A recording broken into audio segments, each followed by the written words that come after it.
okay. I'm clutching that fire and it came with a beam. I ride around town, I got racks in my jeans. I'm smoking exotic, my bitch, she on lean. Everybody be fake, that all what they seem. She hit it on phone, now I left her on scene. Pull up in the truck, I'm fucking just seen. Saints Row used to be one of the most insane open world franchises ever. You can fight gangs, call in ridiculous weapons, and do some of the most chaotic shit, bruh. Feel me? But when this Reboot dropped in 2022, a lot of fans felt like something was missing. So today, let's talk about why so many people say the new Saints Row game was a disappointment. But before we get into the video, make sure you hit that like button, make sure you subscribe, and make sure you hit that notification bell button if you want to see more of my videos. You dig? Let's get into it. Before this game released, people were expecting return to the classic Saints Row formula. Fans wanted the same energy from Saints Row 2, Saints Row the Third, crazy characters, memorable moments. These niggas out here snitching, they with the rat pack. Hit them with the chopper, that's the rat trap. Find them in that trash bag off the interstate. Skin. It is an orange. Oh, I never drink the hate. Help! Help! My leg! But when the trailer started showing the new crew, like, some fans immediately felt disconnected.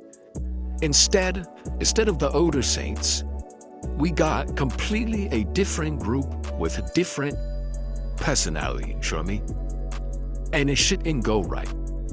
Like, okay, for example, the Saints Row went from a fear street game to looking like they were about to start a group project at college. Like, what the fuck is this, bro? Okay. Moving on, one of the biggest complaints was the writing. Other players even felt the new characters didn't have the same impact as Johnny Gat, Pierce, Shandy, even the older Saints back then, bruh. The problem wasn't that the characters were different. It was that many fans didn't even feel like it belonged in the Saints Row universe. Shit was odd. Like, people weren't asking for Shakespeare, bro. Wow. They were just like, they wanted characters that made them say, yeah, okay, my dog Johnny Gat just popped another one of those green guys on the other side or wherever the fuck, bruh. Now you got all this nerd bullshit at college. I don't fucking know. I think the game is fully oversaturated with a lot of bullshit. I think the creators were intimidated by Rockstar because that was their competition back then. And that's not the only problem that they were dealing with. Another major problem was a launch, the game release, with a lot of bugs and performance issues. Like, bro, the game felt unfinished.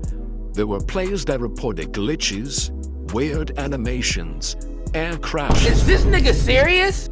So it's like, this game was full of dog shit. The shit was poo-poo, my nigga. Like, the shit was trash. Doo-doo trash. And I've got to say, in all honesty, it's the biggest piece of dog shit that I have ever. Like, the shit was hot ass, my nigga. What you expect? Like, what do you expect from these niggas, bro? Right after they started doing that, I'ma just be real. Right after they start putting, like, you got superpowers in the last, I think it was Saints Row 4 or whatever. Right when they start putting aliens and a whole bunch of different shit, I knew we were doomed to right dead in there. Fucking doomed. But don't get me wrong, right? In a game where chaos is supposed to be the fun part, the bugs sometimes became the funniest. I'm not gonna lie, like, niggas was popping out of nowhere in skies. Good dog. So, you know, fuck that guy. Down to your feet for your man. Bro, it was like I was fighting I wasn't fighting the enemies, bro. It was like I was fighting the game's physics engine, bro. And it's like, what the fuck, bro? Like, the gameplay itself wasn't completely hated. Some people enjoyed the customization, the city of Santo. Don't even get me started on the fucking name. And just messing around in the open world, right? But many players felt the mission and the overall experience, it just didn't reach the level of the previous games. Like, I can go blabbering about this game, right? But let's talk about statistics about this game. Saints Row received a mixed response from critics, with a Metacritic score around 61 out of 100. And this is out of 100 people, right?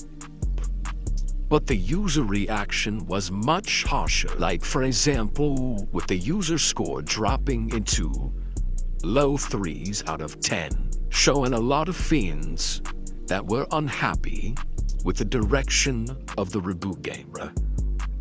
And it's like, can you blame them, bruh? Can you blame the fans really feeling like this about this new game that came out? No, you cannot, right? This wasn't just about bugs.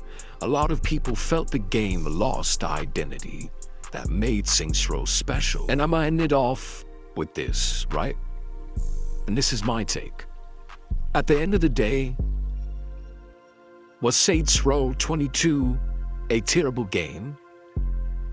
That's for a debate. There are people who enjoyed it and had fun with it, right?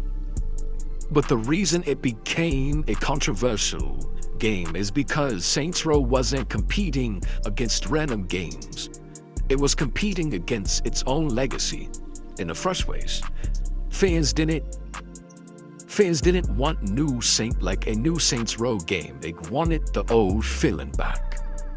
And I'm gonna end this off with a question. So what do you think? Was the Saints Row reboot actually bad? Or did fans just miss the old Saints? Let me know in the comments. Make sure you hit that like button. Make sure you subscribe. Make sure you hit that notification bell button if you want to see more of my videos. And I thank y'all for tapping in the video. And it's King Kai, and we out. Yo, kid.